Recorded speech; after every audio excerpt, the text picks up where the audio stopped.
come from Asian backgrounds, for whom living near a cemetery is deeply distressing.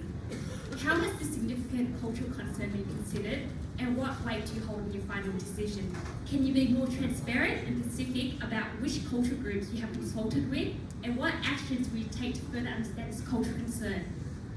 So I know I did have that question before, and so we have worked with lots of our different multi-faiths, and what we're doing is consulting. Okay. We've gone through many different communities. So part of that whole consultation is the individuals we're hearing from, and I've heard from many of you when we did the drop-in of those parameters that you just talked about, and I answered the gentleman before.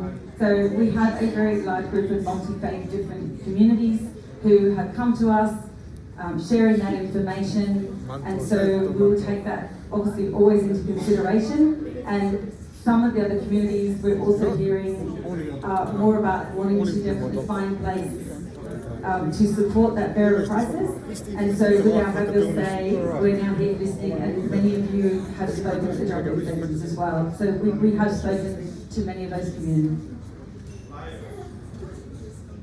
Hi, I'm Josephine. My question, sorry.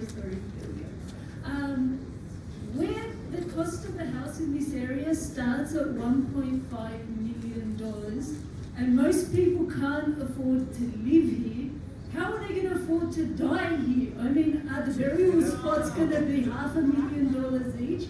Is this really the best use of the land where people can't afford houses? That they don't need to be near shops, they don't need to be near transport, they don't need to be near the city. Is this really the best use you've got for this?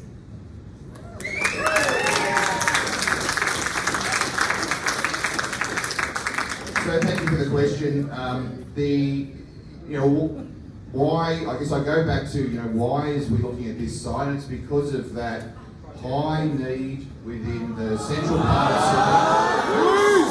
Sydney and the need to service those communities. So that's the driver for this being the location. And I know it's something that we said before, but that is the driver as why we were considering this location. And it's the driver that the government asked us to look for solutions for.